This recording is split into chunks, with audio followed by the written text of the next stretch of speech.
الرحمن الرحیم۔ محترم ناظرین، جیسا کہ آپ حضرات کے علم میں ہے کہ انجینئر مرزا محمد علی صاحب سے کچھ عرصہ قبل ایک انٹرویو لیا گیا۔ ان سے مختلف اوقات کے اندر مختلف انٹرویوز ان کے ہو چکے ہیں۔ انشاءاللہ ہم وقتاً فوقتاً سب کے اوپر گفتگو کریں گے۔ آج جس انٹرویو کے متعلق ہم گفتگو کرنا چاہتے ہیں یہ تقریباً 4-4.5 ماہ قبل کا ایک انٹرویو ہے، اور اس کے اندر ہم اس بات کا جائزہ لیں گے کہ مرزا صاحب سے اینکر جتنے بھی سوالات کرتے ہیں تو سوالات بڑے اہمیت کے حامل سوالات ہیں، بلکہ یہ وہی اعتراضات ہیں جو مرزا صاحب پر عمومی طور پر کیے جاتے ہیں۔ تو مرزا صاحب کتنی فریب کاری کے ساتھ ان سارے سوالات کے جوابات کے اندر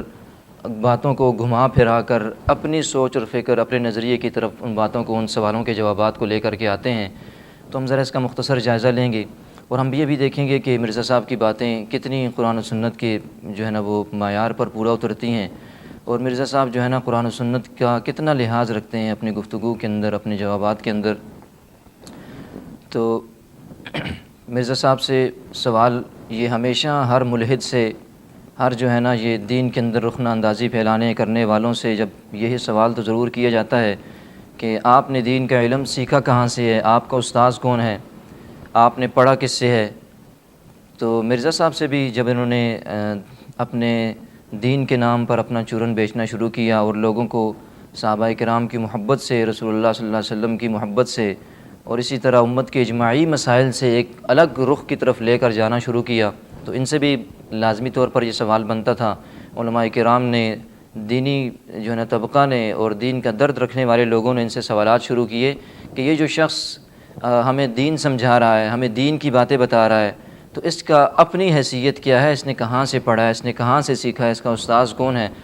تو مرزا صاحب سے جب یہ سوالات ہونے شروع ہوئے تو چونکہ انہوں نے کسی سے پڑھا نہیں تھا، تو مرزا صاحب اس پر بہت زیادہ غم اور غصے کا اظہار کرتے ہوئے کبھی اس بات کو گھما کر ایک طرف لے جاتے ہیں، کبھی اس بات کو گھما کر دوسری طرف لے جاتے ہیں۔ تو یاد رکھیں، پہلے ہم اس بات کو سمجھتے ہیں کہ ہم اس بات کا پوچھتے کیوں ہیں، یہ سوال کرنا کیوں ضروری ہوتا ہے کہ آپ کا استاذ کون ہے، آپ نے پڑھا کس سے ہے۔ تو یاد رکھیں کہ دین یہ سارا سند کا نام ہے، یہ سٹیپ بائی سٹیپ یہ ملتا ہوا چلا جاتا ہے، اساتذہ کی لڑی کے ذریعے رسول اللہ صلی اللہ علیہ وسلم کی ذات گرامی تک یہ علم چلا جاتا ہے۔ اور آپ دیکھیں کہ یہ جتنی بھی احادیث مرزا صاحب بیان کرتے ہیں، پھر ان پر اپنی انجینئرنگ فرماتے ہیں، تو یہ ساری احادیث بھی ہمارے پاس سند کے ساتھ آئی ہوئی ہیں۔ اگر کسی حدیث کی وہ سند ہمارے پاس متصل نہیں ہے، کسی حدیث کی سند کمزور ہے، یعنی سند کا مطلب ہے اس حدیث کے اندر کتنے اساتذہ کرام موجود ہیں، جو راوی روایت کرنے والا اپنے اساتذہ سے روایت کرتا ہے،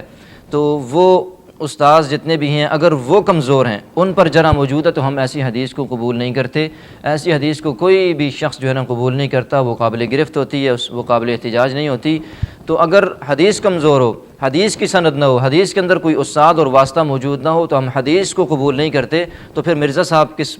وہ حیثیت سے اپنے آپ کو منوانے کی کوشش کرتے ہیں، ہم مرزا صاحب کو کہاں قبول کر سکتے ہیں۔ تو اور دوسری بات یہ بھی یاد رکھیں کہ یہ اس لیے بھی اساتذہ کا پتہ ہونا ضروری ہے تاکہ مسلمانوں کو یہ علم ہو سکے کہ یہ شخص واقعتاً مسترد ذرائع سے، مسترد لوگوں سے پڑھ کر کے آیا ہوا مسلمانوں کو دین سمجھا رہا ہے اور واقعتاً قابل اعتماد شخص ہے۔ ایسا نہ ہو کہ کوئی اگر یہ سند کا اعتبار استادوں کا ہم درمیان میں سے نکال دیں تو پھر اس سے کہیں یہ نقصان ہونا شروع نہ ہو جائے کہ کہیں یہود و نصارہ کا، کوئی منافقین کا کوئی گماشتہ مسلمانوں کو آ کر دین سے دور کرنے کے لیے اپنے حربوں کو کہیں استعمال نہ کر رہا ہو۔ تو سند کا اور اساتذہ کا یہ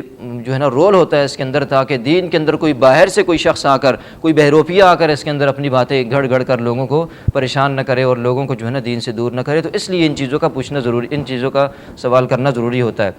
اور خود آپ صحابہ کرام رضوان اللہ تعالیٰ علیہم اجمعین کو دیکھیے، عربی دان ہونے کے باوجود کہ عربی کو سمجھتے ہیں اور وقت کے ماہر ہیں عربی کے اندر، اور مرزا صاحب تو عربی کو بھی نہیں سمجھتے، تو عربوں کی عربی کے سمجھنے کے باوجود اللہ نے امت کا بہترین ترین، کائنات کا بہترین ترین استاذ جناب محمد الرسول اللہ صلی اللہ علیہ وسلم جیسا استاذ انہیں عطا فرمایا۔ حالانکہ اللہ تو یہ بھی کر سکتے تھے کہ قرآن مجید پورا فرشتوں کے ذریعے نازل فرما دیتے اور رسول اللہ صلی اللہ علیہ وسلم سے کہہ دیتے تھے ان کو دے دیجئے، اور یہ اپنی مرضی سے انہیں عربی آتی ہے، اس کے اندر اس کو پڑھتے رہیں گے، سمجھتے رہیں گے، استاذ کی، رسول اللہ صلی اللہ علیہ وسلم کی کوئی ضرورت نہیں ہے۔ تو صحابہ کرام جیسی مقدس ہستیوں کو جن کا چناؤ اللہ نے فرمایا، تو انہیں بھی رسول اللہ جیسی عظیم ہستی کو استاذ بنا کر انہیں عطا فرمایا۔ تو میرے اور آپ کے لیے کتنی ضرورت ہے ایک استاذ کی، اور تاریخ اسلامیہ کے اندر بلکہ تاریخ انسانیت کے اندر علم اسماء الرجال کا یہ جو ایک علم مدون ہوا جس میں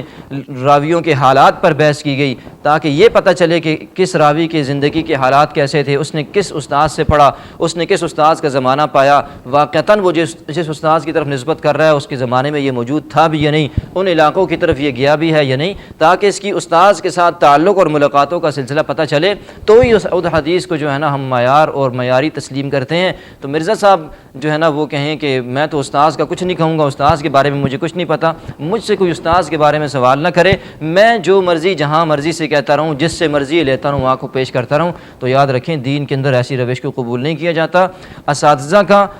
پوچھنا ضروری اس لیے تاکہ سند جو ہے نا رسول اللہ صلی اللہ علیہ وسلم تک چلی جائے اور یہ پتہ چلے کہ یہ اسی لڑی میں سے مبارک لڑی میں سے آیا ہوا کوئی شخص ہے، انہی سے پڑھا ہوا، انہی سے علم تعلیم یافتہ کوئی شخص ہے جو اسلام کی تعلیمات سے ہمیں جو ہے نا برابر کر رہا ہے۔ آج اگر میں اشرف تھانوی صاحب کا ترجمہ قرآن کا پڑھ رہا ہوں گویا کہ میں اشرف تھانوی سے خود قرآن پڑھ رہا ہوں۔ اسی طرح میرے محترم دوستو، جب اس سوال کو مزید گھماتے ہیں مرزا صاحب اور کہتے ہیں کہ اشرف علی تھانوی صاحب کی کوئی کتاب پڑھ لے تو ان کا شاگرد ہی بن جاتا ہے، ڈاکٹر طاہر القادری کی کتاب کوئی پڑھ لے تو ان کا شاگرد ہے، تو کتنی عجیب بات ہے کہ یہ جو تصور اور نظریہ ہے، یہ جو سوچ و فکر ہے، یہ پچھلی تاریخ انسانی کے اندر جو ہے نا کسی نے آج تک پیش نہیں کی جو مرزا صاحب پیش فرمانے کی کوشش کر رہے ہیں۔ آپ جو ہے نا لینن کے اور کارل مارکس کے نظریات کو پڑھیں، ان کی کتابوں کو پڑھیں تو آپ کو کوئی ان کا شاگرد نہیں کہتا۔ آپ جو ہے نا نیوٹن کے قوانین کو پڑھیں، اس کے نظریات کو پڑھیں تو آپ کبھی یہ نہیں کہتے کہ میں نیوٹن کا شاگرد ہوں۔ تو کتنی عجیب بات ہے، یہ اس دنیا کا پہلا عجوبہ ہے جو اس قسم کا نظریہ پیش کرنے کی کوشش کر رہا ہے کہ کسی کی بھی کتابیں پڑھ لیں آپ اس کے شاگرد بن جائیں گے۔ تو انشاءاللہ ہم کوشش کریں گے کہ آئندہ یہ جو ان کی عملی کتابیں ہیں اس کے اندر اس نظریے کو بھی، جہاں دیگر نظریات کو ہم جمع کر رہے ہیں، اس نظریے کو بھی ان کے اسٹوڈنٹس کے لیے ہم جو ہے نا اس کے اندر جمع کر دیں تاکہ آئندہ کے لیے ان کے لیے بھی آسانی ہو جائے اور یہ نیا نظریہ اس پوری قوم تک جو ہے نا پہنچ جائے۔ تو ہم اس کے متعلق کہتے یہ ہیں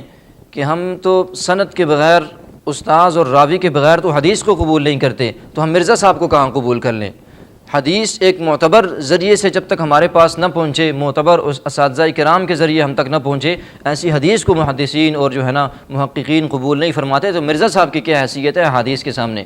احادیث پر بھی نقد اور جرح کے بعد اس کا ایک معیار ہے، اس کا اپنا ایک معیار ہے، اس معیار کے بعد اس حدیث کو قبول کیا جاتا ہے، پھر جا کر کے جو ہے نا اس سے کوئی استدلال انسان ایک مسلمان کر سکتا ہے۔ تو مرزا صاحب کی کیا حیثیت ہے وہ کہ وہ یہ آ کر کے کہیں کہ میں تو بے سند آدمی ہوں، میں نے تو کسی سے کچھ نہیں پڑھا، بس آپ میری ساری باتیں جیسے میں کہتا چلا جاؤں مانتے چلے جائیں۔ تو ایسا جو ہے نا وہ حقائق کی دنیا کے اندر نہیں ہوتا۔ جہاں پر لوگ تحقیق کے اوپر ان چیزوں پر قدغن لگاتے ہوں وہاں تو چل جاتا ہے، جو خود دین کے علم سے کورے ہوں، جنہیں دین کے علم سے کوئی واسطہ نہ ہو اور دین کی اسناد سے واقف نہ ہو، تو وہ لوگ تو ایسے لوگوں کو قبول کر سکتے ہیں۔ یاد رکھیں محققین اور دین کا درد رکھنے والے ایسے لوگوں کو قطعاً نظر انداز کرتے ہیں، کبھی دین ایسے لوگوں کو قبول نہیں کرتا۔ اور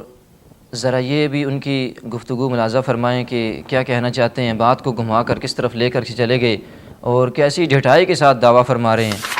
باقی وہ اگر آپ کہیں کہ وہ آمنے سامنے بیٹھ کے، تو آمنے سامنے بیٹھ کے تو اس طرح کی تعلیم تو میں نے انجینئرنگ کی حاصل کی ہے۔ جی تو محترم ناظرین، آپ نے دیکھا کہ فرما رہے ہیں کہ میں نے آمنے سامنے کی تعلیم تو جو ہے نا وہ صرف اور صرف انجینئرنگ کی جو ہے نا وہ حاصل کی ہے۔ ہائے کتنی افسوس کی بات ہے کہ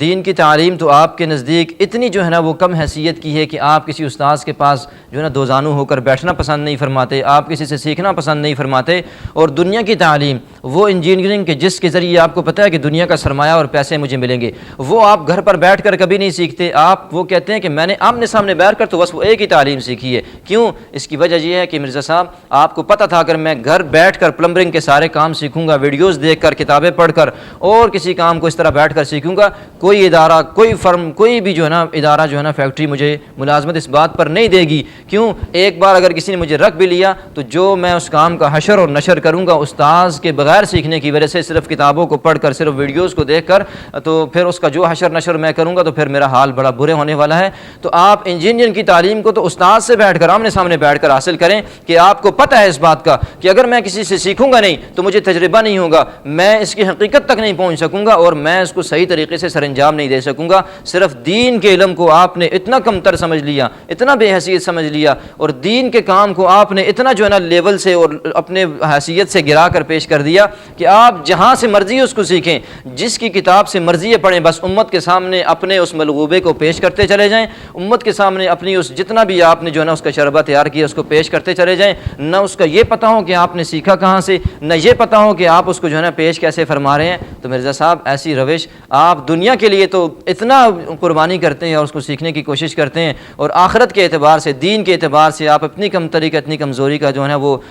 معاملہ فرماتے ہیں۔ اللہ تعالیٰ آپ کو سمجھ نصیب فرمائے۔ فرماتے ہیں کہ گھر بیٹھ کر کتابیں پڑھنے سے میں نے یہ سب کچھ سیکھا ہے، تو یاد رکھیں گھر بیٹھ کر آپ انجینئر نہیں بنتے، آپ ڈاکٹر نہیں بنتے، آپ جو ہے نا کسی اور دنیاوی فن کے ماہر گھر بیٹھ کر نہیں بنتے۔ حالانکہ اس وقت سوشل میڈیا پر، یوٹیوب پر اور جتنے بھی الیکٹرانک پرنٹ میڈیا ہے سب کے اندر بہترین ترین جو ہے نا ویڈیوز موجود ہیں، آڈیوز موجود ہیں، اور کتابیں بہترین موجود ہیں مارکیٹ کے اندر۔ آپ ان کو پڑھ کر کسی بھی دنیا کے فن کے ماہر نہیں بنتے۔ تو دین کا فن، اور خود یہ فرما رہے ہیں مرزا صاحب کہ میں نے انجینئرنگ کو صرف دنیاوی اس فن کو میں نے جس سے میں نے روزی کمانی تھی وہ میں نے استاد سے سیکھا ہے۔ تو آپ جب ان ساری چیزوں کو استاد کے بغیر نہیں سیکھ سکتے تو آپ دین کا علم کیسے استاد کے بغیر سیکھ سکتے ہیں؟ تو یاد رکھیں کہ آپ گھر بیٹھ کر جیسی کتابوں کا مطالعہ کر کے، خود طب اور ڈاکٹری کی کتابوں کا مطالعہ کر کے جیسے ڈاکٹر بنیں گے، انجینئر کی کتابوں کا مطالعہ کر کے جیسے آپ انجینئر بنیں گے، اور دنیا کے فنون کی کتابوں کا مطالعہ کر کے جیسے آپ اس فن کے ماہر بنیں گے، اور آپ کو مجھے پتہ ہے کہ کتنے بہترین ماہر ہم پھر تیار ہو سکتے ہیں گھر بیٹھ کر اگر پڑھیں۔ اسی طرح کا ایک دین کا ماہر بھی اگر وہ گھر بیٹھ کر خود کتابوں کو پڑھتا ہو، خود ان میں تطبیق دیتا ہو، خود مسائل کو نکالتا ہو، کسی سے اس نے نہ سیکھا ہو، تو وہ بھی ایسا ہی جو ہے نا دین کے ساتھ کرے گا جیسے گھر بیٹھ کر ایک ڈاکٹر اور انجینئر بننے والا جو ہے نا وہ امت کو اور لوگوں کو تباہ کرے گا اور ان کی صحت سے اور ان کے مال سے کھیلے گا۔ اسی طرح گھر بیٹھ کر دین سیکھنے والا اور لوگوں کو مسائل بتانے والا بھی جو ہے نا لوگوں کے دین کے ساتھ پھر یہی حال کرے گا۔ اور دیکھیے ان کا ایک اور مسخرہ پن کو دیکھیے، اس سوال کو گھماتے ہوئے کہاں لے کر کے چلے گئے، ذرا آپ ملاحظہ فرمائیں۔ ڈاکٹر اسرار صاحب سے میری 2 گھنٹے کی ملاقات میں نے ان سے اتنا کچھ سمیٹا جو شاید 2 سال میں لوگ نہ سمیٹ سکتے ہیں۔ جی تو آپ نے دیکھا محترم ناظرین کہ فرما رہے ہیں کہ میں نے جو ہے نا اساتذہ کرام سے سیکھنے کی بات چلی تو اس کے اندر بڑی زبردست مثال دے رہے ہیں کہ میں نے کس استاد سے سیکھا۔ تو فرما رہے ہیں کہ میں نے 2 گھنٹے ڈاکٹر اسرار سے جو ہے نا وہ سوالات کیے ہیں۔ تو آپ تصور کر سکتے ہیں کہ 2 گھنٹے کا علم ہے مرزا صاحب کے پاس، جو انہوں نے صرف ڈاکٹر اسرار صاحب سے سوالات کیے ہیں اور ان سوالات کے وہ جوابات ان سے طلب کرتے ہیں۔ تو ایسے 2 گھنٹے کا علم مرزا صاحب آپ پر، تو آپ کے اس علم پر ہمیں قربان ہونے کو جی چاہتا ہے۔ آپ کے اسٹوڈنٹس جو آپ سے سال ہا سال سے سیکھتے چلے آ رہے ہیں، آپ اس 2 گھنٹے کے علم سے پتہ نہیں کتنے مسائل اور حقائق سے انہیں جو ہے نا وہ آگاہ فرما رہے ہیں۔ یہ جو ہے نا یہ بھی صحرا اور یہ بھی نیا اصول آپ کے اثر ہے کہ 2 گھنٹے کے اندر آپ نے اتنا علم حاصل کیا ڈاکٹر اسرار صاحب سے کہ آپ جو ہے نا آج تک پڑھاتے چلے جا رہے ہیں، اور ڈاکٹر اسرار صاحب کی بھی روش سے الگ اور ان کے فہم اور بصیرت سے بھی الگ آپ جو ہے نا ایک نیا مسلک اور نیا جو ہے نا فرقہ بنا کر کے اپنے اسٹوڈنٹس کو دے رہے ہیں۔ تو اس فلسفے کو اللہ ہی سمجھے آپ کے ساتھ کہ آپ کیسی تعلیم امت کو دے رہے ہیں۔ اسی طرح محترم ناظرین ایک اور مقام پر آپ دیکھیں یہ اس کو جو ہے نا استاذ کے معاملے کو گھما پھرا کر کس طرف لے کر کے جا رہے ہیں۔ تو ڈگری کی تو اوقات ہی کوئی نہ ہوئی۔ ہاں دنیا میں کوئی ایسی ڈگری لائیں جسے سارے مانتے ہوں، انشاءاللہ میں بھی پیپر دے کے ڈگری لے لوں گا اور ٹائم قیامت آتا ہے۔ تو دیکھیں کہ فرما رہے ہیں کہ چونکہ دیکھیں جب ان سے سوال ہوا کہ آپ کا کوئی استاذ کوئی نہیں، تو اس بات کو گھماتے گھماتے لے گئے موجودہ دور کا جو مختلف مدارس کا، مختلف مکاتب فکر کا جو بورڈ کا نظام ہے جس کے تحت وہ پیپر دیتے ہیں، جس کے تحت انہیں اسناد جاری ہوتی ہیں، تو اس بات کو گھما پھرا کر ادھر لے جاتے ہیں اور پھر کیا فرمانے لگے کہ یہ چونکہ ان کی الگ الگ ڈگریاں ہیں اور یہ اگر ایک ڈگری پر متفق ہو جائیں تو پھر میں جو ہے نا اس کا امتحان دے کر کے پھر میں جو ہے نا وہ ڈگری میں بھی لے لوں گا۔ تو یاد رکھیے ہمارا مطالبہ ان سے، کسی بھی عالم کا یہ مطالبہ ان سے نہیں ہے کہ آپ ہمیں کاغذی طور پر ڈگری دکھائیں، کاغذی آپ ہمیں سند دکھائیں کس مدرسے سے، کس ادارے سے، کس مکتبہ فکر کے آپ جو ہے نا بورڈ سے آپ فارغ ہیں۔ یہ صرف جھوٹ بول کر اس بات کو اس طرف لے کر کے جاتے ہیں۔ مطالبہ ان سے صرف اس بات کا ہے کہ آپ اپنی علمی حیثیت کو واضح کریں، آپ اپنی اس سند کو امت کے سامنے پیش کریں جو آپ نے کسی استاد سے پڑھی ہو۔ کاغذی ڈگری کا ہمارے ہاں کوئی اعتبار نہیں ہے، یاد رکھیں۔ کاغذی ڈگری اگر کوئی مرزائی ہمارے پاس، مرزا قادیانیہ کا ماننے والا کسی مدرسے میں خدا نخواستہ پڑھ کے ہمارے سامنے ڈگری پیش کر دے کہ میں تو تمہارے مدرسے سے پڑھا ہوا ہوں، تو آپ کا کیا خیال ہے علماء اس کو یا ہماری عوام اس کو قبول کر لے گی؟ قطعاً کبھی قبول نہیں کریں گے۔ تو مرزا صاحب آپ یہ فریب اور یہ دھوکہ مت دیں، یہ آپ کے جو ماننے والے ہیں وہ آپ پر جو ہے نا آنکھیں بند کر کے اعتماد کرتے ہیں۔ جو لوگ قرآن و سنت کو سمجھتے ہیں وہ آپ سے اس بات کا مطالبہ مطالبہ کرتے ہیں کہ بھائی آپ اپنے استاذ کا تصور دیں، آپ بتلائیے کہ آپ نے کس استاذ کے پاس سے تعلیم اور یہ دین کا علم حاصل کیا ہے، کیونکہ یہ مشہور مقولہ ہے کہ ان ھذا العلم علم دین فانظروا عمن تاخذوا دینکم، کہ یہ دین کا علم ہے، اس کو سوچ سمجھ کر حاصل کرو، تم دیکھو کہ کس سے دین کا علم حاصل کر رہے ہو۔ تو مرزا صاحب ہم یہ دیکھنا چاہتے ہیں کہ آپ کس اسٹیشن سے بول رہے ہیں، آپ کس اسٹیشن سے یہ تعلیم حاصل کر کے امت کو اس گمراہی کی طرف لے کر کے جا رہے ہیں۔ ہمارا مطالبہ آپ سے یہ ہے، آپ جو ہے نا اس بات کو گھما پھرا کر کبھی 2 گھنٹے والی اپنے سوالات کی طرف لے جاتے ہیں کہ میرے پاس 2 گھنٹے کا علم ہے، کبھی آپ اس کو گھما پھرا کر دوسری طرف لے جاتے ہیں کہ بھائی اگر کسی کی آپ کتاب پڑھ لیں آپ اس کی شاگرد بن جاتے ہیں۔ یہ وہ ڈھگوسلے ہیں، یہ وہ چیزیں ہیں جو آپ جو ہے نا اصل سوال سے ہٹ کر لوگوں کو ادھر ادھر گھما پھرا کر لے جاتے ہیں۔ اللہ تعالیٰ لوگوں کو سمجھنے کی توفیق نصیب فرمائے۔ پھر محترم ناظرین، یہ ایک اور بھی آپ ان کی بات ذرا ملاحظہ فرمائیں۔ تو ڈاکٹر طارق قادری صاحب سے بھی ہم نے سیکھا، الیاس قادری صاحب سے بھی سیکھا، اور مولانا اسحاق صاحب سے بھی سیکھا، شیخ زبیر لزئی صاحب سے بھی۔ جی، تو یہ کہہ رہے ہیں کہ میں نے طاہر القادری صاحب سے بھی سیکھا ہے، میں نے الیاس قادری صاحب سے بھی سیکھا ہے، اور میں نے فلاں مختلف نام لے رہے ہیں، میں نے ان سے سیکھا ہے۔ دیکھیے یہ اپنا جرم جو یہ بیچ رہے ہیں لوگوں کے سامنے، اس کو اسی نام سے یہ لے کر کے اٹھے ہیں، اس کو اسی نام سے لوگوں کے سامنے پیش کر رہے ہیں کہ جتنے بھی یہ بڑے مکاتب فکر مسلمانوں کے پائے جا رہے ہیں یہ سب غلط ہیں، یہ لوگوں کو غلط طرف لے کر کے جا رہے ہیں، یہ لوگوں کو شخصیات پرستی پر لگا رہے ہیں، اور انہوں نے جو ہے نا تراجم جو ہے نا وہ قرآن و حدیث کے صحیح نہیں کیے، صحیح مسائل لوگوں کے سامنے بیان نہیں کیے، اور خود فرما رہے ہیں کہ میں سارا جو ہے نا استفادہ انہی سے کرتا ہوں۔ مختلف مکاتب فکر کے مختلف لوگوں کی تفاسیر اور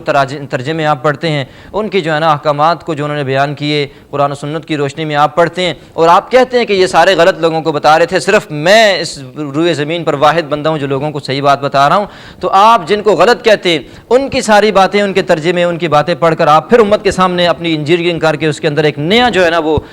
ملبہ پیش کر دیتے ہیں جو کہ انتہائی مہلک ہے۔ تو آپ بتلائیے کہ جنہیں آپ غلط کہیں ان کی باتیں پڑھ کر انہی سے استفادہ کر کے آپ امت کے سامنے کیا نئی چیز پیش کر سکتے ہیں جو ان کے لیے جو فائدے کا اور جو ہے نا وہ صحیح کسی فائدے کا باعث ہو۔ تو آپ یہ دھوکہ کسی اور کو دیجئے۔ آپ کے اسٹوڈنٹس ہیں جو آپ کر بند کر کے آنکھیں جو ہے نا ایمان لے کر کے آئے ہوئے ہیں، الحمدللہ علماء آپ کا تعاقب اسی طرح جاری رکھیں گے، امت کے سامنے آپ کے فتنے کو بے نقاب کرتے رہیں گے انشاءاللہ۔ اور میری اسی طرح آخری گزارش یہ ہے مرزا صاحب سے، چونکہ آپ نے لوگوں کو، اپنے ماننے والوں کو یہ درس دیا ہے، جنہیں آپ اپنے اسٹوڈنٹس کہتے ہیں، جنہیں آپ اپنے فالورز کہتے ہیں، سبسکرائبرز کہتے ہیں اور ویورز کہتے ہیں یوٹیوب کے، تو آپ نے ان کو یہ درس دیا ہے کہ یہ سارے جتنے بھی ہیں یہ غلط ہیں، ان کے پیچھے نہ چلیں۔ واحد میں روئے زمین پر ایک شخص ہوں، ایک فرد ہوں جو فقط قرآن کو، فقط حدیث کو، صحیح چیزوں کو آپ کے سامنے پیش کرتا ہوں۔ علماء نے، لوگوں نے آپ کو غلط چیزوں پر لگایا ہے، باتیں چھپائی ہیں، تو پھر میرا آپ سے مطالبہ یہ ہے کہ آپ ان علماء کے تراجم کو بھی نہ پڑھیں، آپ ان کی تفسیروں کو بھی نہ پڑھیں، ان کے کیے ہوئے ترجموں کو چھوڑ کر آپ اصل قرآن مجید کو لیں، آپ اصل عربی عبارت کو لیں حدیث کی، ان کا آپ ترجمہ فرمائیں، پھر آپ ان سے اصولوں کے ذریعے مسئلہ نکالیں، تو پھر آپ اپنے ماننے والوں کے سامنے جو چیز پیش کریں گے ہم مانیں گے کہ واقعتاً آپ نے جو ہے نا اس دین کے اندر تجدید کا ایک کام کیا ہے جو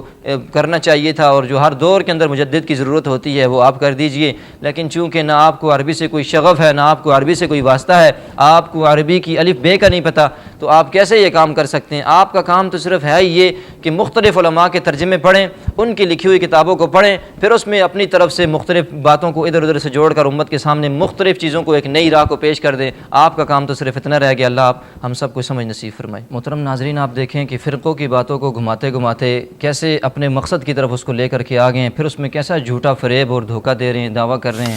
باقی یہ کہنا کہ کوئی کسی فرقے میں جائے گا تو ہی مسلمان ہوگا، اور وہ کہتے ہیں جی نبی الاسلام نے فرمایا تھا کہ امت میں 73 فرقے بن جائیں گے تو اس وجہ سے فرقہ ہونا چاہیے۔ تو ناظرین، آپ نے سماعت فرمایا کہ کہہ رہے ہیں کہ یہ لوگ یہ کہتے ہیں کہ نبی صلی اللہ علیہ وسلم نے چونکہ فرمایا کہ اس امت کے 73 فرقے بن جائیں گے، اس لیے فرقے کا ہونا ضروری ہے، ہم اس لیے فرقے بناتے ہیں تبھی ہم جنت میں جا سکیں گے۔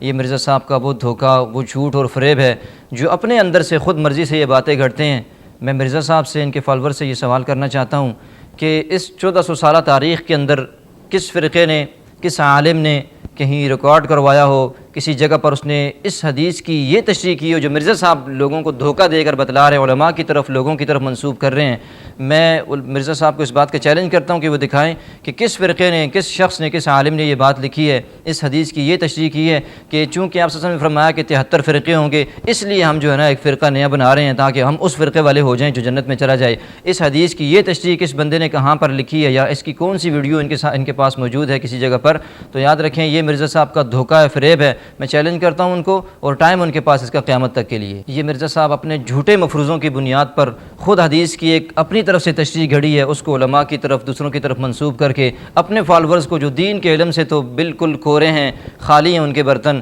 تو ان کے ذہنوں کے اندر ڈال کر کے انہیں اپنے مقاصد کے لیے استعمال کرنا چاہتے ہیں۔ اللہ تعالیٰ ہمیں سمجھ نصیب فرمائے۔ اور یاد رکھیں کہ اس سے متعلق ہم تمام علماء کرام کا کیا اصول اور نظریہ ہے، آج تک کسی نے یہ نظریہ، یہ تصور کسی کو نہیں دیا کہ اگر کوئی دیوبندی ہوگا تو ہی وہ جنت میں جائے گا، اگر کوئی اہل حدیث ہوگا تو ہی جنت میں جائے گا، اگر کوئی بریلوی کے ساتھ تعلق رکھے گا تو ہی جنت کے اندر جائے گا۔ یاد رکھیں اس کے اندر تینوں مسالے کے علماء کرام کا متفقہ طور پر یہی جو ہے نا وہ اصول ہے، سب یہ سمجھتے ہیں اس بات کو۔ اللہ نے قرآن مجید کے اندر، احادیث کے اندر سرکار دو عالم صلی اللہ علیہ وسلم نے کسی فرقے کا کوئی ان میں سے نام لے کر یہ نہیں فرمایا کہ دیوبندی، بریلوی، اہل حدیث میں سے کوئی جو ہے نا جنت کے اندر چلا جائے گا، بلکہ قرآن نے ہمیں جو اصول دیا کہ وہ یہود و نصارہ کہا کرتے تھے کہ ہمارے علاوہ تو کوئی جنت کے اندر نہیں جائے گا، تو اللہ نے فرمایا تلک امانیہم، یہ تو تمہاری جو ہے نا خواہشات ہیں کہ تم کہتے ہو کہ ہم ہی جنت میں جائیں گے اور کوئی نہیں جائے گا۔ تو اللہ نے فرمایا دو اصول، علماء نے یہی دو اصول بیان کیے ہیں جنت کے اندر داخلے کے لیے۔ کسی فرقے کا لیبل آپ کو جنت کے اندر نہیں لے کر کے جا سکتا، یہ دو چیزیں اگر آپ کے اندر ہوں گی، یہ دو اصول، تو ہی آپ جنت کے اندر جا سکتے ہیں۔ مرزا صاحب جھوٹ بول کر لوگوں کو یہ بتلانا چاہتے ہیں کہ شاید کہ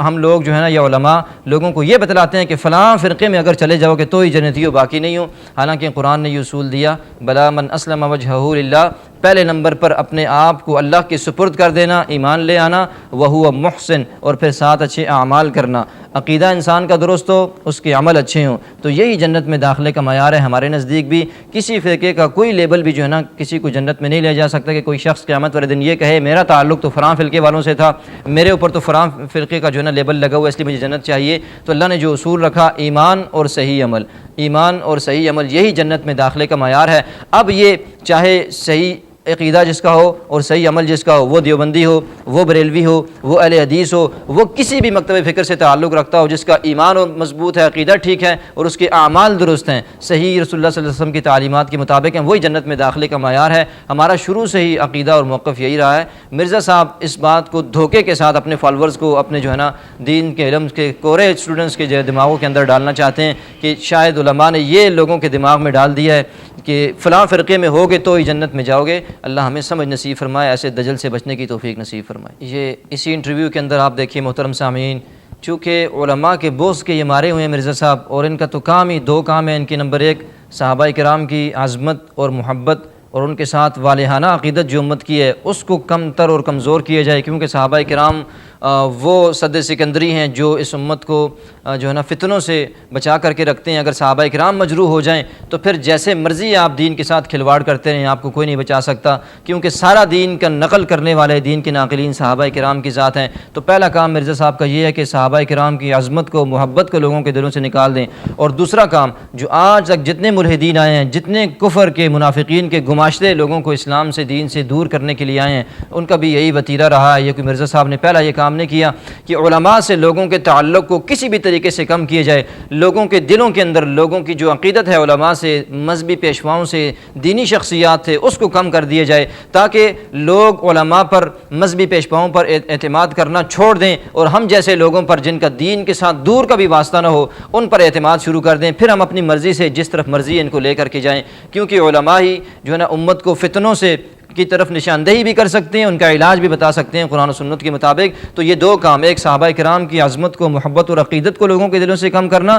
اور اسی طرح علماء کرام کی محبت کو، ان کے ساتھ تعلق کو، دینی شخصیات سے تعلق کو لوگوں کے دلوں سے کم کرنا، یہ مرزا صاحب کا جو ہے نا شروع سے وتیرہ رہا ہے اور اسی پر کام کر رہے ہیں۔ اور اسی کو کہتے ہوئے دیکھیں کتنی عجیب بات کرتے ہیں، علماء پر طنز کرتے ہوئے، علماء پر جو ہے نا گرفت کرتے ہوئے، اعتراض کرتے ہوئے، تو کہنے لگے، یہ ذرا آپ سماعت فرما لیجیے۔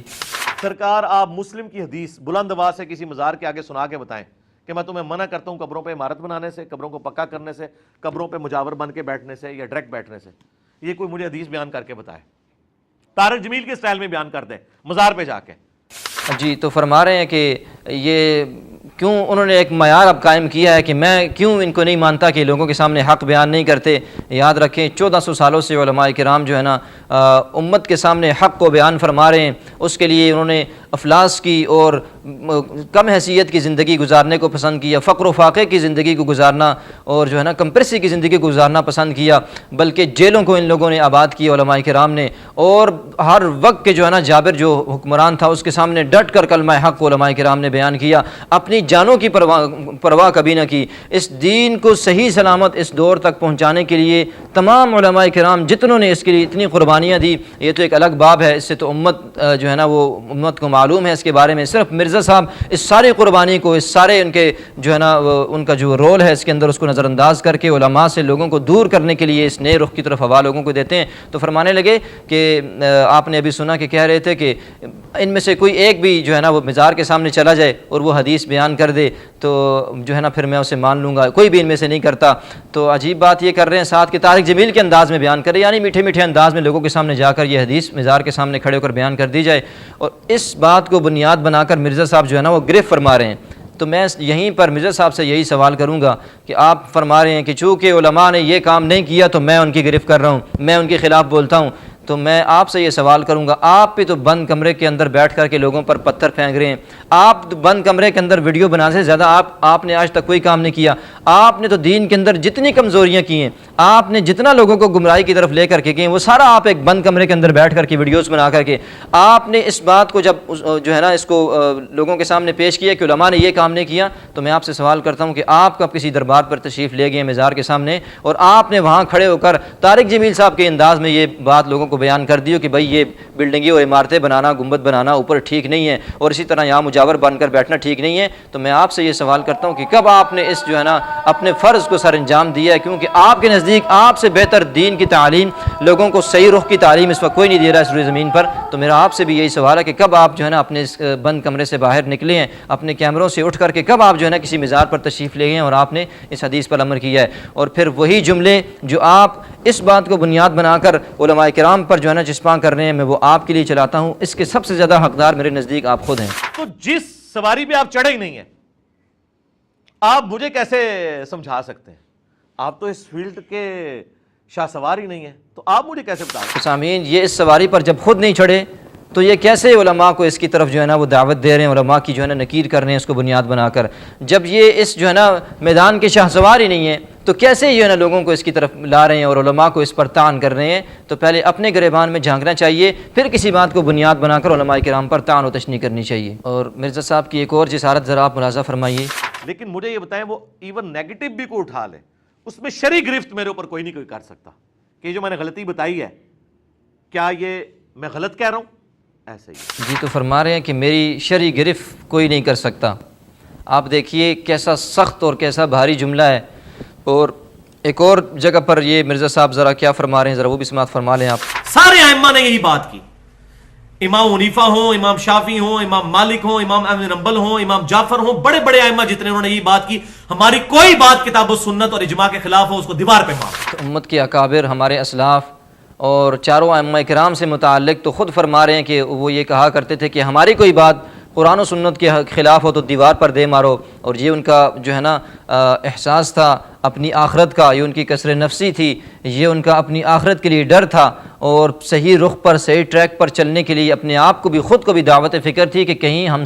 بشر ہونے کی وجہ سے ہم سے غلطی ہو سکتی ہے، دین کا پورے علم کا احاطہ ہم نہیں کر سکتے، کہیں کوئی بات ہم سے رہ گئی ہو، ہمارے سامنے کوئی لے آئے تو ہم اس کو منوعاً تسلیم کر لیں گے، رسول اللہ صلی اللہ علیہ وسلم کی احادیث سے زیادہ ہمارے لیے کوئی چیز معتبر نہیں ہے۔ جبکہ مرزا صاحب کا یہ دعویٰ کہ میری شرعی گرفت کوئی نہیں کر سکتا، یاد رکھیں یہ اہل سنت کا یہ متفقہ عقیدہ ہے، اور ہمارا یہ نظریہ ہے کہ انبیاء یہ معصوم ہوا کرتے ہیں، اور اس کے علاوہ صحابہ کرام محفوظ ہیں، اللہ نے ان سے جو زندگی میں کمی کوتاہیاں ہو گئیں ان کو معاف فرما کے جنت کے سرٹیفکیٹ ان کو عطا فرما دیے۔ اور اسی طرح ایک اور بات یہ بھی ہے کہ صحابہ کرام کی جو غلطیاں کمیاں ان سے ہوتی رہیں وہ دین کی تکمیل کا باعث بنی ہیں، کیونکہ بہت سارے کام وہ رسول اللہ صلی اللہ علیہ وسلم کی رسالت کی ذات کے منافی ہوتے تھے، ان کے ساتھ نہیں جچتے تھے، تو جو ان کی ذات کے مناسب ہوتے تھے وہ رسول اللہ کی ذات سے ہو کر امت کے لیے نمونہ پیش ہو جایا کرتا تھا، اور جو رسول اللہ کی ذات کے مناسب نہ ہو وہ صحابہ کرام سے اللہ نے کروا کر مشیت باعزتی کے مطابق، تاکہ دین کی تکمیل ہو جائے، تاکہ بعد میں آنے والے کفر اور اس کے گماشتے اور ملحدین یہ نہ کہہ سکیں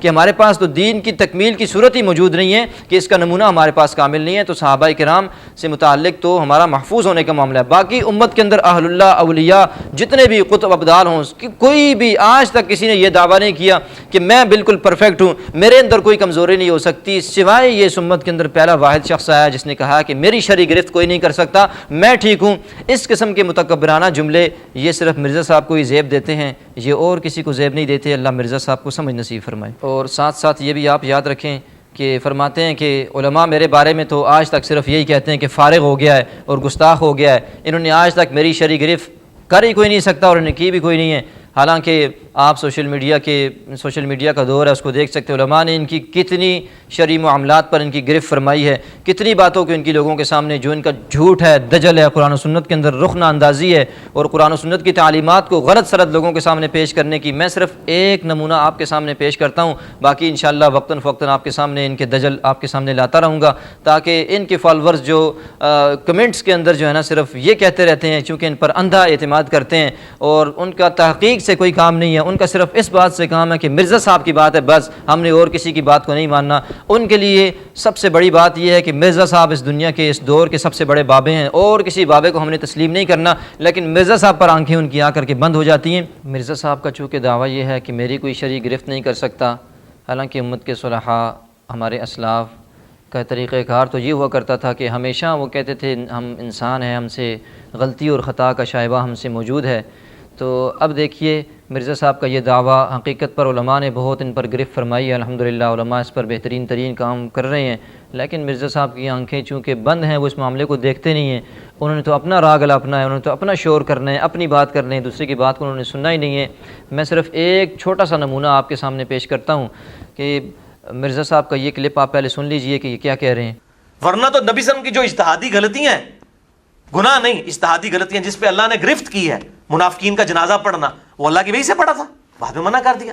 دیکھیے کہ کیسا رسول اللہ صلی اللہ علیہ وسلم کی ذات گرامی کی طرف جو ہے نا خطاؤں کا اور اجتہادی خطاؤں کا، غلطیوں کا ان کی طرف صدور کا کہہ رہے ہیں کہ رسول اللہ صلی اللہ علیہ وسلم سے اجتہادی غلطیاں ہوئیں۔ اپنے متعلق تو تمہارا یہ جو ہے نا نظریہ ہو، یہ تمہارا دعویٰ ہو کہ میری کوئی شرعی گرفت نہیں کر سکتا، اور ایسا احمق آدمی ہے کہ رسول اللہ صلی اللہ علیہ وسلم سے متعلق کہہ رہا ہے کہ ان سے اجتہادی غلطیاں ہوئیں، اور پھر مثال دیکھیے کہہ رہا ہے کہ منافقین کا جنازہ پڑھانا وہ اللہ کی وحی سے تو نا، وہ تو رسول اللہ صلی اللہ علیہ وسلم نے پڑھایا اور پھر بعد میں جو ہے نا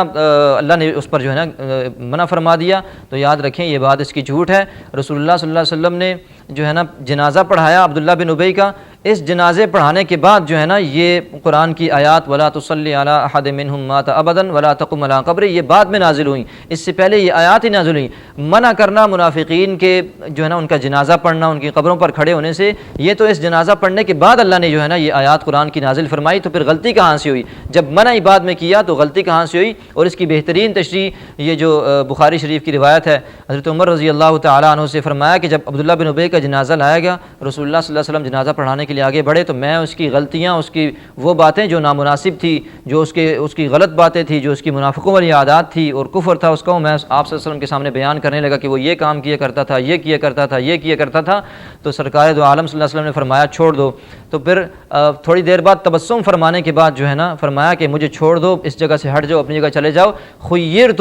اللہ کے حبیب صلی اللہ علیہ وسلم کے کیا پیارے الفاظ، فرمایا کہ مجھے اختیار دیا گیا ہے، فاخترت، میں نے اس کا جنازہ پڑھانا پسند فرمایا۔ اللہ کے حبیب فرما رہے ہیں مجھے اختیار اللہ نے دیا کہ اس کا جنازہ پڑھانا چاہتے ہو یا نہیں پڑھانا چاہتے، آپ کی مرضی۔ جب اللہ اختیار دیں، خود رسول اللہ فرما رہے ہیں، صحیح بخاری کی روایت ہے، تو آپ وہاں پر اس کو اجتہادی خطا اور غلطی کہیں گے؟ اصل بات یہ ہے کہ مرزا اپنے متعلق تو یہ کہتے ہیں مجھ سے غلطی نہیں ہو سکتی، لیکن قربان جاؤں اس کی جو ہے نا اداؤں پر اور اس کے ماننے والوں پر، ایسے احمقوں پر جو سامنے بیٹھ کر سنتے ہیں کہ رسول اللہ کی طرف جھوٹ منسوب کرے، غلطیاں منسوب کرے، وہ تو ٹھیک ہے لیکن مرزا سے غلطی نہیں ہو سکتی۔ لا حول ولا قوت الا باللہ۔ اور اسی روایت کے آگے کے الفاظ ہیں کہ فرمایا مجھے اختیار دیا گیا، جنازہ پڑھایا۔ اس بالکل آخری پھر اس روایت کے الفاظ جناب عمر فرماتے ہیں کہ جب میں نے بعد میں جب یہ آیات نازل ہو گئیں تو میں تو اپنی اس جرأت اور دلیری پر جو ہے نا میں حیران ہونے لگا کہ مجھے تعجب ہوا کہ میں نے کیوں رسول اللہ کے سامنے اس قدر دلیری کا اور جرأت کا مظاہرہ کیا۔ اور اس ساتھ یہ بھی فرمایا کہ اس وقت مجھے اس بات کا اندازہ ہو گیا کہ اللہ اور اس کا رسول دینی کاموں کی مصلحت کو بہتر جانتے ہیں۔ یعنی اس بات کے بعد تو حضرت عمر کا رسول اللہ صلی اللہ علیہ وسلم پر ایمان زیادہ ہوتا ہے، اور مرزا اس بات کو جو ہے نا رسول اللہ صلی اللہ علیہ وسلم کی غلطی کی طرف منسوب کرتا ہے۔ یہی صحابہ کرام کا اسلاف کا فہم ہے دین کے بارے میں، اور یہ مرزا صاحب ہیں جو ان باتوں کو دیکھ کر رسول اللہ کی طرف غلطی منسوب کریں، اور جناب عمر رضی اللہ تعالیٰ عنہ رسول اللہ پر اعتماد میں اضافہ ہوتا ہے۔ وہ فرماتے ہیں کہ میرا اعتماد بڑھا کہ اللہ اور اس کا رسول زیادہ جانتے ہیں ہم سے، ہم زیادہ نہیں جانتے، اور مرزا کہتا ہے کہ نعوذ باللہ رسول اللہ صلی اللہ علیہ وسلم سے اجتہادی خطا ہوئی ہے، اللہ ہمیں اس کی فہم نصیب فرمائے۔ اور اس کے وہ فالورز جو آنکھیں بند کر کے اس پر اعتماد کرتے ہیں، انہیں دیکھنا اور سمجھنا چاہیے کہ رسول اللہ کی ذات سے تو یہ کہتا ہے غلطیاں ہوں، اور خود مرزا کہے کہ مجھ سے تو شرعی گرفت میرے اوپر نہیں ہو سکتی، اللہ ہم سب کو سمجھ نصیب فرمائے۔ محترم سامعین، ذرا آپ مرزا صاحب کا ایک اور مقولہ بھی ذرا سماعت فرما لیں، پھر ہم اس پر بات کرتے ہیں۔ میں تو بینیفیشری نہیں ہوں، چونکہ میں بینیفیشری نہیں ہوں لہٰذا مجھے جھوٹا ثابت کرنے کے لیے پہلے میرے ساتھ کا بندہ لانا ہوگا جو نہ چندہ لیتا ہو، نہ مدرسہ ہو، نہ مسجد ہو، اس سسٹم کا بینیفیشری نہ ہو، الٹا اپنی جیب سے لگاتا ہو، یہ ساری کوالٹیز میں موجود ہو اور میری طرح کا کام کر رہا ہو تو بندہ لے آئیں۔ تو آپ نے سماعت فرما رہے ہیں کہ میں چونکہ اس نظام کا بینیفیشری نہیں ہوں، میں اس سے کوئی منفعت اور فائدہ حاصل نہیں کرتا، تو مجھے جھوٹا ثابت کرنے کے لیے آپ کو ایسا بندہ لانا پڑے گا جو نہ چندہ لیتا ہو، نہ اس کے پاس مسجد ہو، نہ اس کے پاس مدرسہ ہو، اور جس لیول کا جس طرح کا کام میں کر رہا ہوں اس طرح کا کام کرتا ہو، تو پھر جو ہے نا وہ میرے ساتھ بات کرے یا مجھے جھوٹا ثابت کرنے کی کوشش کرے۔ آپ ذرا تصور کریں، آپ ذرا اندازہ لگائیں مرزا صاحب کی جو ہے نا وہ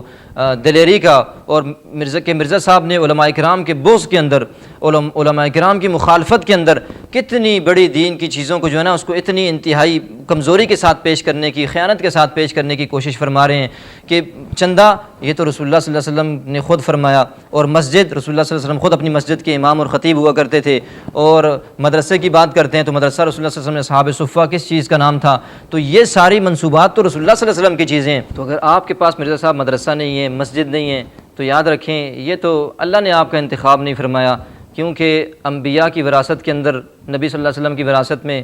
مسجد کے امام اور خطیب تھے، اور اصحاب صفہ مدرسہ تھا سرکار دو عالم صلی اللہ علیہ وسلم کا، تو اللہ نے آپ کو اس نعمت سے سرفراز نہیں فرمایا، تو اس پر ہم کیا کہہ سکتے ہیں؟ آپ صرف علماء کرام کے بغض کے اندر ان چیزوں کو جو رسول اللہ صلی اللہ علیہ وسلم کی ذات گرامی کے ساتھ منسوب ہیں، چندہ ہو گیا، مسجد ہو گیا، مدرسہ ہو گیا، آپ ان کو اتنا ڈی ویلیو کر کے لوگوں کے سامنے پیش فرما رہے ہیں۔ اور اسی طرح ذرا آپ مجھے یہ بھی ذرا بتلا دیجئے، کنفرم کر دیجئے کہ قرآن و حدیث کے اندر کہاں یہ ان کوالٹیز کا ذکر ہے کہ مرزا صاحب کے ساتھ جو ہے نا وہ گفتگو کرنے کے لیے، انہیں جھوٹا ثابت کرنے کے لیے، اور ان جو دین کے اندر رخنہ اندازی کر رہے ہیں، دین کے اندر ایک نئی راہ نکالنے کی کوشش فرما رہے ہیں، اس کو لوگوں کے سامنے پیش فرمانے کے لیے یہ کوالٹیز قرآن و سنت نے کہاں بیان فرمائی ہیں کہ کسی شخص میں یہ کوالٹیز ہوں گی تو وہی جو ہے نا مرزا صاحب کا جو ہے نا جھوٹا ثابت کرنے کے لیے میدان میں آ سکے گا، ورنہ کوئی نہیں آ سکے گا۔ جس شخص کے پاس مسجد نہ ہو، مدرسہ نہ ہو، جو اس نظام کا بینیفیشری نہ ہو آپ کے مطابق، تو وہی آپ کے ساتھ جو ہے نا وہ آپ کی غلطیوں کو اجاگر کر سکتا ہے۔ تو یہ اصول آپ نے کہاں سے نکالے ہیں، کہاں سے نکال کر اپنے اسٹوڈنٹس کے سامنے، امت کے سامنے پیش فرما رہے ہیں، ذرا اس کی بھی وضاحت فرما دیں۔ اور ساتھ ساتھ میں یہ بھی وضاحت کرتا چلوں کہ آپ فرما رہے ہیں کہ چونکہ میں اس نظام کا بینیفیشری نہیں ہوں، تو آپ کا کیا خیال ہے اگر آپ اس نظام کے، آپ کے بقول بینیفیشری نہیں ہیں، حالانکہ میں بتلاؤں گا انشاءاللہ کہ آپ کیسے اس سے بینیفیشری ہیں یا نہیں ہیں۔ آپ مالی منفعت اس سے ضرور حاصل نہیں کر رہے، لیکن آپ کا اصل مقصد اس سے مالی منفعت حاصل کرنا نہیں ہے، آپ کا مقصد تو امت کو گمراہ کرنا ہے، آپ کا مقصد ہی علماء کرام کی محبت لوگوں کے دلوں سے عقیدت نکالنا ہے، آپ کا تو کام ہی یہ ہے کہ آپ جو ہے نا صحابہ کرام کی عظمت کو، ان کی عقیدت کو لوگوں کے دلوں سے کم کر دیں۔ تو آپ کے ذمہ تو کام یہ لگایا گیا، آپ کا جو فائدہ اس آپ کی تمام اس پروجیکٹ کے پیچھے ہے وہ آپ اس سے حاصل کر رہے ہیں، بینیفیشری آپ اس نظام کے، یاد رکھیں۔ اور یہ بھی یاد رکھیں کہ آپ یہ کہتے ہیں کہ میں چونکہ بینیفیشری نہیں ہوں، تو پھر میں، آپ کا کیا خیال ہے اگر آپ بینیفیشری نہ ہوں تو آپ جو مرضی کرتے رہیں گے، آپ کے منہ میں جو آئے گا آپ بولتے رہیں گے، آپ دینی تعلیمات کے ساتھ جیسے مرضی کھلواڑ کرتے رہیں، یہ کہہ کر کہ بھائی میں تو چونکہ اس نظام کا بینیفیشری نہیں ہوں تو مجھ سے تو آپ کوئی پوچھ گچھ نہ کریں، میں جو مرضی کرتا رہوں دینی تعلیمات کے ساتھ، میں قرآن و حدیث کے ساتھ جیسے کھلواڑ کرتا رہوں، میں مشاجرات صحابہ کے اندر جو ہے نا صحابہ کرام کی آپس کے جنگوں اور معاملات کے اندر جس سائڈ پہ مرضی ہے جو اپنا جو ہے نا قور رکھوں، جس سائڈ کو مرضی لوں، یہاں تک کہ آپ گستاخی کرتے ہوئے یہ فرمانے لگیں، آپ یہ کہنے لگیں کہ میں جو ہے نا تلوار لے کر امیر معاویہ رضی اللہ تعالیٰ عنہ کے خلاف کھڑا ہو جاتا اگر اس دور میں ہوتا، تو آپ سے کوئی گرفت نہ کرے، یہ آپ کی بھول ہے۔ آپ پہلے ان اپنے اصولوں کو قرآن و حدیث سے ثابت کریں گے، قرآن یا حدیث نے یہ بیان کیے ہوں کہ مرزا صاحب سے جو ہے نا ان کو جھوٹا ثابت کرنے کے لیے، ان کی غلطیوں کو امت کے سامنے اجاگر کرنے کے لیے یہ کوالٹیز آپ کے اندر ہونی چاہیے۔ آپ اپنے دجل کو اور جھوٹ کو، اپنے دھوکے اور فریب کو اس قسم کی مختلف باتوں کے اندر لپیٹ کر کے، اب آپ سے سوال کچھ اور ہوتا ہے، آپ اس کو گھما کر کے کسی اور طرف لے جاتے ہیں، تو آپ کے جو سننے والے وہ اسٹوڈنٹس ہیں بس وہ انہوں نے تو آنکھیں بند کی ہوئی ہیں، وہ آپ کی ہر بات پر آمنا و صدقنا صدقنا کے لبیک کے نعرے لگاتے ہوئے نظر آتے ہیں۔ اس دور کے سب سے بڑا بابا اگر ہونے کا اعزاز کسی کو حاصل ہے تو وہ مرزا صاحب کو حاصل ہے۔ اس ساری گفتگو کے اندر یاد رکھیں مرزا صاحب اصل میں لوگوں کی ہماری قوم کی نفسیات سے کھیل رہے ہیں، کیونکہ کچھ جگہوں پر دین کے لبادے میں لوگوں سے چندہ لے کر دین کے نام پر لوگوں سے منفعت حاصل کرنے کی کوشش کی۔ اب سب لوگ اس کو علماء کرام سمیت ہم سارے درد دل رکھنے والے مسلمان اس چیز کو برا سمجھتے ہیں کہ لوگوں سے دین کے نام پر مال اور چندہ لے کر اس کو کسی اپنے کام میں اپنے ذاتی مفاد کے لیے استعمال کیے جائے، تو اس چیز کو ہماری قوم مجموعی حیثیت سے غلط سمجھتی ہے۔ اب مرزا صاحب امت کی اس نفسیات سے کھیل کر کہ میں علماء چونکہ اس سے فائدہ حاصل کرتے ہیں، بعض لوگوں کی وجہ سے وہ سب کی طرف انگلی اٹھاتے ہیں، تو میں اس سے کوئی فائدہ حاصل نہیں کرتا تو میری مرضی جو مرضی کہتا رہوں۔ یاد رکھیں یہ اس قوم کی نفسیات سے کھیل کر اپنے وہ غلط عقیدے، غلط نظریے، غلط سوچ و فکر اپنے ساتھیوں کے اندر، اپنے دوستوں کے اندر اور ان مسلمانوں کے اندر جنہیں اپنے دین کا کچھ علم نہیں ہے، تو ان کے ذہنوں کے اندر یہ شکوک و شبہات ڈال کر کے ان کو غلط رخ پر لے کر کے جاتے ہیں۔ اللہ ہمیں ان کے اس فریب کو، اس دھوکے کو سمجھنے کی توفیق نصیب فرمائے۔ تو مرزا صاحب کا یہ کہنا کہ اس کے پاس مسجد نہ ہو، مدرسہ نہ ہو، یعنی وہ کسی اصل میں مرزا صاحب یہاں پر کہنا یہ چاہتے ہیں کہ وہ کسی دینی لائن کا بندہ نہ ہو، کہ میرے مقابل آپ ایسا بندہ لائیں جو میرے بنیادوں کو کھیڑے، میری حقیقت لوگوں کے سامنے رکھے۔ یہ صرف کہتے ہیں وہ بندہ کرے کہ جو مسجد کا کوئی بندہ نہ ہو، مدرسے کا بندہ نہ ہو، جس کا دینی تعلق کے ساتھ کوئی واسطہ نہ ہو۔ وجہ یہ ہے کہ مرزا صاحب کی دینی غلطیاں وہی شخص پکڑے گا جس کا دین سے تعلق ہوگا، مسجد کے ساتھ، مدرسوں کے ساتھ، جس کا اہل اللہ کے ساتھ، اولیاء کے ساتھ، دینی معلومات کے ساتھ، دینی علم کے ساتھ کوئی وابستگی ہوگی، وہی آپ کی علمی گرفت کر سکتا ہے، آپ پر تحقیق کر سکتا ہے۔ تو مرزا صاحب نے پہلے یہ پابندی لگا دی کہ بھائی مجھے تو جھوٹا ثابت کرنے کے لیے وہ بندہ لے آؤ جو دنیا دار ہو، جس کا نہ مسجد ہو کوئی معاملہ ہو مسجد کے ساتھ، نہ مدرسے کا کوئی معاملہ ہو، نہ دینی معاملات کے اندر چندوں کا، جیسے رسول اللہ صلی اللہ علیہ وسلم فرمایا کرتے تھے ایک دوسرے کے تعاون کے ساتھ معاملات چلتے تھے، تو دینی معاملات میں اس کا کوئی معاملہ نہ ہو تو وہ میری گرفت کرے۔ تو یہ مرزا صاحب کا حقیقت سے بھاگنے کا ایک وہ طریقہ کار ہے، تاکہ وہ لوگوں کے نفسیات سے کھیل کر اس بات سے بچ سکیں کہ کوئی ان کی گرفت کر سکے۔ محترم ناظرین، مرزا صاحب کا ایک اور دجل اور فریب آپ دیکھیے۔ سرکار جنہوں نے فرقے بنانے ہوتے ہیں نا، وہ اپنی زندگی میں فرقے نوس کر کے جاتے ہیں، وہ کتابیں لکھ کے بتاتے ہیں کہ یہ ہمارا فرقہ ہے، آپ نے اس کو فالو کرنا ہے، مدرسے قائم کر کے جاتے ہیں۔ اب آپ تصور کیجئے کہ مرزا صاحب اس کو کیسے اس بات کو گھما کر اپنے حق میں اس کو لے جانے کی کوشش کر رہے ہیں، اور فرما رہے ہیں کہ سرکار جنہوں نے فرقے بنانے ہوتے ہیں وہ اپنی زندگی کے اندر جنہیں اناؤنس کر کے چلے جاتے ہیں، وہ اپنی زندگی میں بتا جاتے ہیں، مدرسہ بنا جاتے ہیں، مسجد بنا جاتے ہیں، اور لوگوں کو بتا دیتے ہیں کتابیں لکھ کر کہ بھائی میرا یہ فرقہ ہے، اسی پر چلنا ہے یہی۔ تو محترم پہلی بات تو یہ ہے کہ آپ قرآن و حدیث کے دعوے دار ہیں، باقی سب کے برعکس آپ کہتے ہیں کہ سب اپنا اپنا چورن اور منجن بیچ رہے ہیں، اور میں صرف قرآن و حدیث لوگوں کے سامنے صحیح اسلامی تعلیمات بیان کر رہا ہوں۔ تو پہلے آپ مجھے یہ بتائیے کہ کس جگہ پر قرآن و سنت میں یہ لکھا ہوا ہے کہ فرقہ بنانے والا جو شخص ہوتا ہے، فرد ہوتا ہے، وہ خود اپنی زندگی میں اناؤنس کر کے جاتا ہے، کتابیں لکھ کے جاتا ہے اور ریکارڈ کروا کے جاتا ہے کہ بھائی میرا یہ فرقہ ہے۔ بات یہ ہے کہ آپ بھی اپنے فالورز کو، آپ بھی لوگوں کو یہی بات بتلا کر جا رہے ہیں کہ یہ جو ترتیب میں آپ کے سامنے رکھ رہا ہوں اس پر چلو گے تو آپ سے جنت کے وعدے ہیں۔ ہاں یہ ضرور بتائیں گے کہ اگر اس ٹریک پہ چلو گے، نبی الاسلام کا مبارک راستہ اختیار کرو گے، تو انشاءاللہ ہمیشہ کی کامیابیاں تمہارا مقدر ہوں گی، آپ کو آخری مستقل کامیابیاں ملیں گی۔ یہ آپ کے قول ہیں، تو یہی فرقے کا مطلب یہ نہیں ہے کہ آپ اناؤنس کر کے جائیں، یہ کہیں بھی یہ چیز موجود نہیں ہے کہ ضروری یہ بات نہیں ہے کہ زندگی میں انسان اس بات کا اعلان کر دے۔ آپ کے سامنے چند ایک مثالیں ضرور ہوگی، لیکن یہ سوال پھر بھی اپنی جگہ پر برقرار ہے کہ محترم بات یہ ہے کہ اگر آپ کے جانے کے بعد آپ کے فالورز فرقے کی صورت اختیار کر لیں، اور جیسے آپ نے ان کو پڑھایا کہ علماء کے خلاف ہر وقت رہنا ہے، اور صحابہ کرام سے جو بغض آپ ان کے دلوں کے اندر ڈال رہے ہیں، مشاجرات صحابہ کو جو آپ چھیڑ کر صحابہ کرام کی تنقیص کا پہلو جو امت کے سامنے آپ لا رہے ہیں، جو آپ انہیں یہ سکھا رہے ہیں، تو یہ معاملہ پھر کس طرف جائے گا؟ تو آپ کا کیا خیال ہے کہ اگر آپ کے مرنے کے بعد ان لوگوں نے فرقے کی صورت اختیار کی، آپ کیا گارنٹی دے سکتے ہیں کہ آپ کے یہ ماننے والے چلیں؟ آپ ابھی تو نامعلوم کتنی مہلت اللہ نے آپ کو مزید دینی ہے، آپ کی زندگی میں ابھی آپ اس کو فرقے کی مزید صورت دے بھی رہے ہیں، اور ایک صورت ہمارے سامنے نکھر کر آ بھی چکی ہے۔ چلیں آپ کا مان لیتے ہیں، آپ کہتے ہیں کہ جی میں اپنی زندگی میں اس کا کوئی اناؤنس نہیں کرتا، کوئی کتاب نہیں لکھتا، تو اس کی کیا گارنٹی ہے کہ آپ کے مرنے کے بعد یہی لوگ یہ دوبارہ کسی فرقے کی صورت اختیار نہیں کریں گے، یہ لوگ ایک فرقہ بن کر اور امت سے الگ ہو کر نہیں چلیں گے؟ اس کی آپ کے پاس کیا گارنٹی ہے؟ تو یہاں پر یہ بات ضمناً ذہن نشین فرما رہے ہیں تمام ناظرین کہ جتنے بھی اس دور کے ملحد آئے ہیں، اس سے پہلے ملحد اور اس قوم کے اندر مسلمانوں کو دین سے دور کرنے والے لوگ آئے ہیں، ان میں ایک چیز مشترک رہی ہے کہ ان سب نے مسلمانوں کے اندر فرقوں کا اور ان کے اندر تفرقہ بازی کو اس رونے کو رو کر لوگوں کے سامنے بیان کر کے امت کو ایک نئے فرقے کے اندر ڈالا ہے۔ یہ کراچی کے عبداللہ شیخ ہیں، پہلے سابقہ یہ پادری تھے، ان کا نام ایمانوئل جون تھا، اور یہ ایک بڑی تنظیم چلا رہے تھے پاکستان کے اندر جس کا نام دی ینگ فیلوشپ آف کرسچنز کے نام سے تھی۔ ان کا کام صرف ایک ہی تھا کہ رفاعی کاموں کے ساتھ ساتھ یہ مسلمانوں کو ارتداد کی طرف، اسلام سے پھیرنے کی طرف کام کیا کرتے تھے۔ تو میں نے ان سے دو بدو سوال کیا کہ آپ کے پاس سب سے بڑا حربہ کیا ہوتا تھا مسلمانوں کو اپنے ایمان سے، اپنے دین سے پھیرنے کے لیے، حالانکہ مسلمان اپنے دین پر بڑے مضبوط اور سخت ہوتے ہیں؟ تو انہوں نے مجھے یہ بات بتلائی کہ ہمارے پاس جو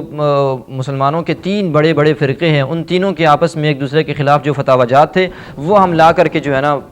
کسی کے سامنے رکھ دیتے تھے، جسے گمراہ کرنا ہوتا تھا کہ بھائی یہ دیکھو تمہارے جو مسلمانوں کے 3 بڑے فرقے ہیں وہ تینوں ایک دوسرے کو، کوئی گستاخ کہہ رہا ہے، کوئی کافر کہہ رہا ہے، کوئی مشرک کہہ رہا ہے، تو یہ تینوں تو